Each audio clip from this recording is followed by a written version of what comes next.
The Alldus podcast is brought to you by Alldus International, supplying your expert AI and digital transformation staffing needs across the US and Europe. Today, you are listening to our ServiceNow series, where we interview the best and brightest of the industry to share their story, advice, and views on the exciting world of ServiceNow and digital transformation.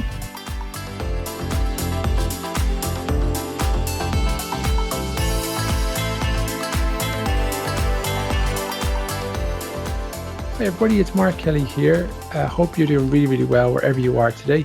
I'm the Chief Customer Officer and co-founder of Alldus, and a part of our Alldus ServiceNow series, we have got Jonathan Alboum. Jonathan is the Federal CTO at ServiceNow. Jonathan, thank you very much for joining us. Thanks for having me. It's a pleasure to be here. John, I think it'd be a really nice place just to start at your background, because it's a very relevant background for the position that you're actually working in now. Sure. I've been at ServiceNow for about almost 4 years at this point, and I came to ServiceNow following a career in the federal government. I worked as a chief information officer at different government agencies for over a span of about 11 years, mostly at the U.S. Department of Agriculture. And eventually I became the CIO for the Department of Agriculture and had the real honor to work for the Secretary of Agriculture and get to understand the complexity of our agriculture and nutrition programs in the United States. Got to see how technology really supports the mission objectives and create great outcomes for the people the Department of Agriculture serves. And following my career at USDA, I found myself at ServiceNow and have the opportunity to apply all of my experience as a chief information officer and as a senior executive in the federal government in support of our federal customers. Which is a fantastic background. If you think about design thinking or walking in people's shoes, right? It's what a great foundation for the role that you currently do. So if we look at how ServiceNow is being utilized in the federal sector, particularly within digital transformation, could you maybe share with our listeners some examples? Sure. The experience that I had as a CIO, which I don't think is necessarily unique, is that in the federal government, we have very large, complicated organizations. And over time, lots of technology was purchased in different buying units. So you'd have a lot of different technology tools in all working towards meeting a mission. But over time, these technologies operated very independently, and you could grow up these silos that made it hard to share data.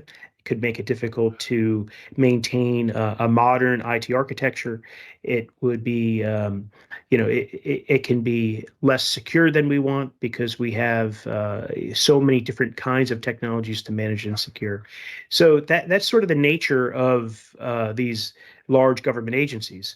And, many CIOs in the federal government see ServiceNow as a way to simplify that complexity. ServiceNow oftentimes serves as a connective tissue across different technologies inside an organization. And using the ServiceNow platform, we can leverage the data from those systems of record or those legacy systems, and then use the technology built into the ServiceNow platform, things like workflow or AI, the robotic process automation capability we've rolled out in the recent past, and use those technologies with that core data for an agency to drive outcomes and create great experiences. So that's the overarching way I think ServiceNow gets thought of and used in the federal government. Very specifically, we have lots of use cases in government agencies supporting great experiences in the IT area for federal employees, making it simple to get the help that you need based on our IT service management, or using our IT operations management to create the opportunity to streamline IT operations, find this hardware and software in our environments and manage those very effectively. We have a lot of agencies using the employee workflows we've built to create great employee experiences for human resource service delivery. onboarding and offboarding are important use cases in the federal government. And then, we've taken the customer workflows product that's been very successful, and we've built in a federal government, or I should say, not just federal government applies, federal, state, and local government version called Public Sector Digital Services, which makes it easy for people to interact with their government. When you interact with your government and you have a good experience, that builds trust. And if we can build trust through lots of small opportunities, when I contact an agency because I need help, or I'm trying to learn about a program, we create an environment where people, believe the government can get things done, and that creates a great foundation for the government to do big things. It's very difficult for the government to roll out new programs or do big projects when we don't have a strong connection with the people that we're serving, and they don't believe we can get the work done. Yeah, and I think we're all aligned because we've all got skin in the game. We want government to succeed, right? So we want government to be able to provide better services and to be able to successfully introduce those different programs. So you mentioned kind of onboarding and offboarding. Can you share a case study where ServiceNow has been effectively used for digital transformation Sure. within federal agency? Yeah. So, the President Biden wrote an executive order around customer experience, and the goal of which is to make it easy for people to interact with their government, and when they do, it should be pleasurable. It should be simplified. It should be easy to use. And in his executive order, he specifically references a program within the U.S. Department of the Interior at the Fish and Wildlife Service for permitting. So traditionally, if you needed a permit to do some operations on federal lands that were managed by the Fish and Wildlife Service, you had to mail in a check in a paper form, and it was a very lengthy, arduous process. And the Fish and Wildlife Service is called out in that executive order, and the e-permit system, which we did already begin work on with Fish and Wildlife, is specifically referenced as a tool that needs to be enhanced and provided to citizens as an example of how government can be streamlined and operations can be brought online. And so, working with ServiceNow, they've brought many of those permits that used to be paper-based online, and those permits can now be filled out, by someone that needs them at home from their computer. You can pay electronically, and you can have this process, operate the way people expect processes like that to operate. No more paper form, sign it, send it in with a paper check. So we've transformed that process, and we're continuing to work with that agency to bring more and more permits online. And they've built this is running now on the Public Sector Digital Services application that I referenced before. So it's a really great example of the way, we're doing the work that the Biden administration is directing agencies to do. We're doing it at different agencies, and we're doing it in a way that's making government simpler and customer interaction simpler. And you talk about trust and there's different moments of truth. It's a fantastic example of just saving people time, making it people feel just things a lot more efficient and a really nice workflow to work across. And again, that just increases people's self-esteem in terms of just engaging and also the services that government are actually proposing. Talk us through some of the challenges and the opportunities that have been encountered when implementing ServiceNow in the federal sector. Well, so often, and I experienced this as a CIO technology leader, we'll have a challenge in a program or a system, and we think, well, if we just buy that new technology, that'll solve everything. And that's a fallacy. It's never just the technology. You really have to understand the way the work and the data flow through the agency. And if you don't have that foundational understanding, buying ServiceNow isn't going to solve that. You need to understand your current state so you can imagine what that future state is. Now, that future state uses ServiceNow to transform your workflows. That's great, but you have to know where you're starting. And I sometimes think that we start these projects and we need to do that upfront work to really understand the current state. So if we can do that, and then, have the courage to think about, well, what could be the future? What's the art of the possible? You're in a much better position to transform if you know where you're starting. So that's always a very important step that we have to remember. It's not just the software, but it's the software with the understanding of what we can accomplish based on where we are today and what the technology can provide. And then I think the other piece that comes in that's also very important is to really understand how we tell the story of the value we created together, ServiceNow and our government customer. So what have we changed? Are we getting permits out faster? Are we making it simpler to interact? Are we reducing errors or improper payments? We have to know the baseline so we can measure the new system and the output and the value created. But you can't do that without the baseline. So sometimes we don't know the baseline. Sometimes we don't know the current process. I think that it's so important that we understand these things so we can get help agencies get as much as possible from their investment in ServiceNow. When you look at how ServiceNow integrates with existing systems and technologies in the federal sector, how does it facilitate these integrations in the context of digital transformation? Because, integrations is probably, behind people and processes, probably the most biggest challenge that companies have to deal with. I think that's a great question because, sometimes ServiceNow is viewed as a IT service management tool or a tool for a CIO. But as I referenced earlier, ServiceNow is a platform, and that platform is really excellent at connecting those individual sources of data, the legacy systems, the systems of record. And it's so often that the data locked in those systems needs to be part of a comprehensive end-to-end digital workflow. That digital transformation requires the data from all over an agency to be really successful.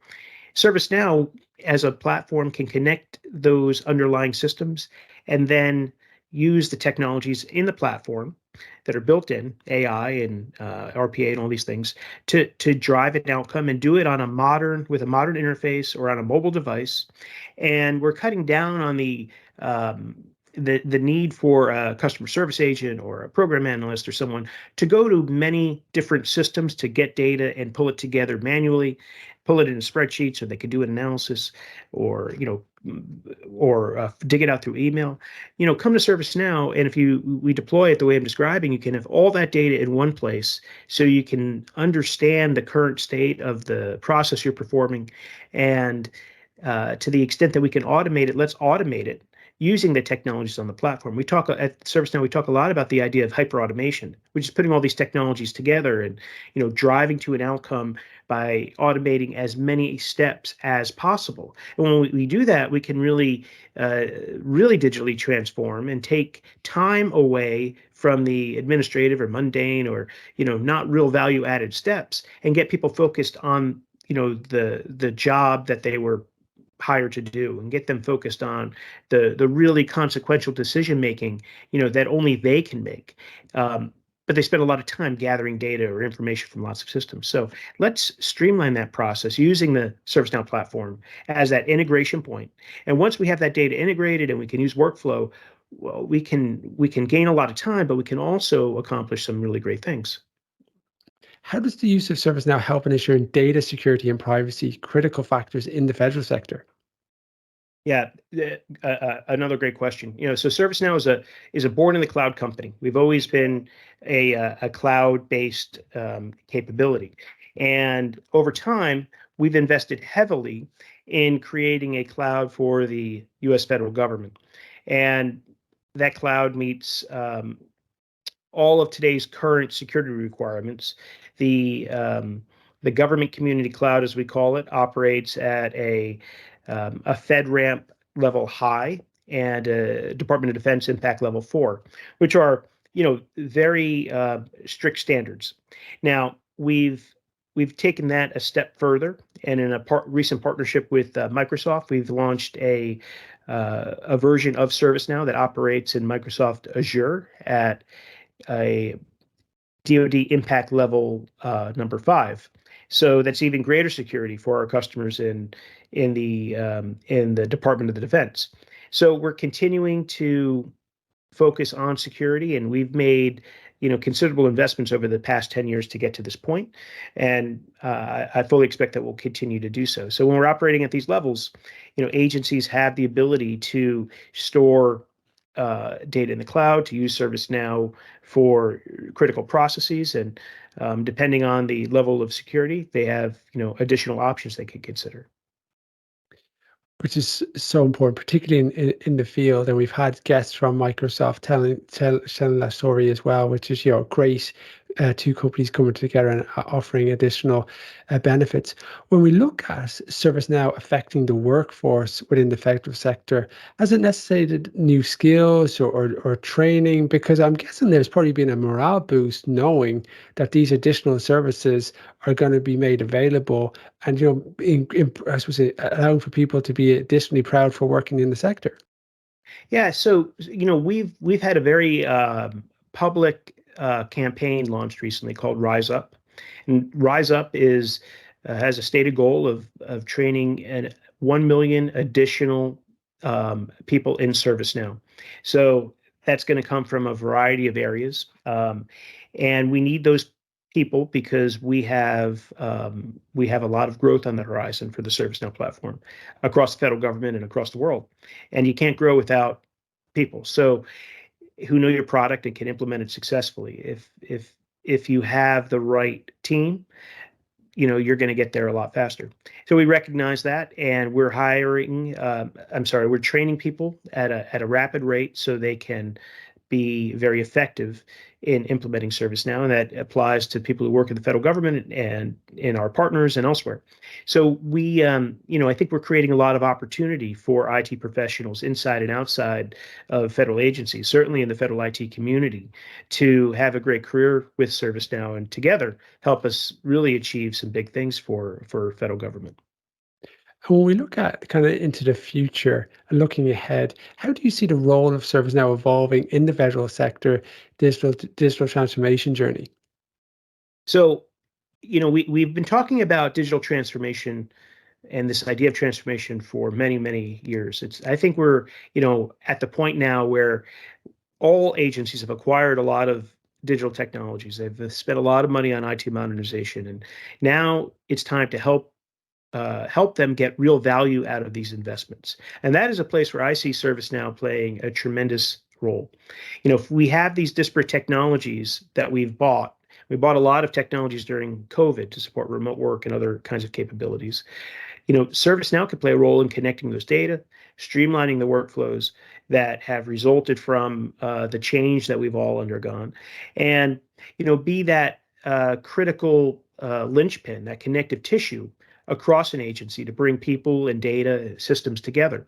I think another place where ServiceNow is going to play a huge role in the federal government is with low-code application development and creating opportunities for people who are not IT professionals, but really are program professionals and know their data and know their business processes. Let's give them ServiceNow as a low-code tool to innovate on the ServiceNow platform and create workflows and applications that they need to do their job, and largely do it on their own without having the CIO office need to be an intermediary. And we can do that if we set ServiceNow up the right way and we create the right guardrails and governance around low-code application development. And over time, as more generative AI capabilities come into the platform and are available for agencies to use, we recently had our Knowledge Conference in Las Vegas a few months ago, and we had an amazing demo where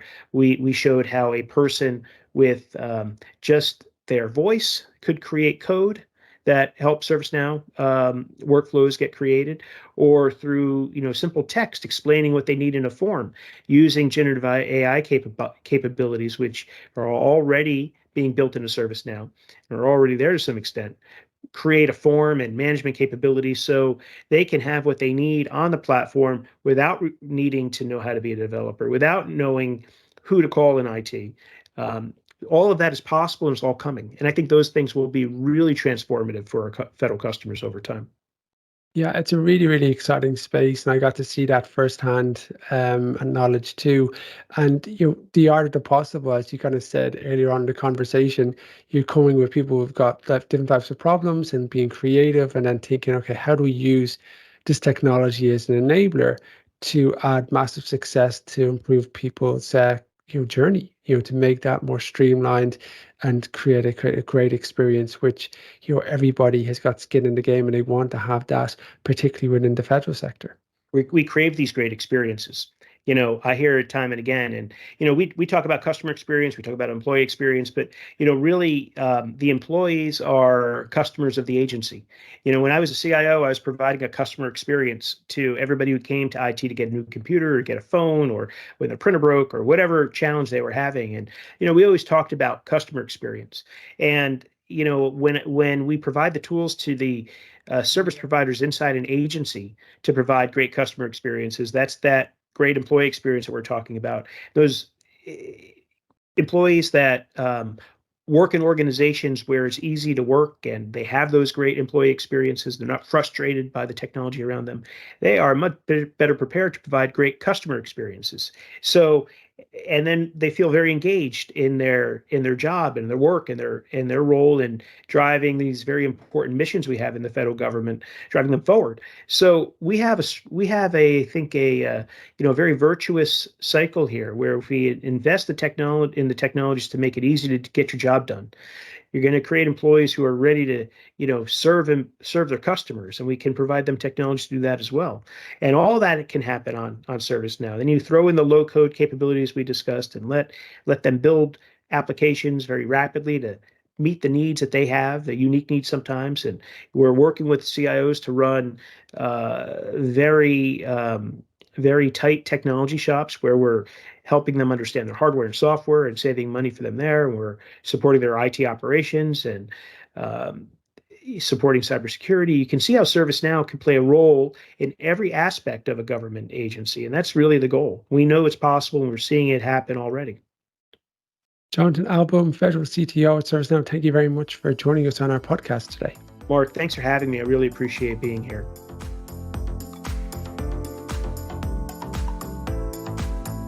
Thanks for listening to this episode of the Alldus podcast. If you enjoyed today's episode, don't forget to subscribe, rate, and review. We are available on Apple Podcasts, Spotify, and any Android podcast of choice. You can also head over to our website, www.alldus.com, to listen to more podcasts, view our open roles, and stay up to date with industry news. Thanks for listening, and stay tuned for more great episodes coming very soon.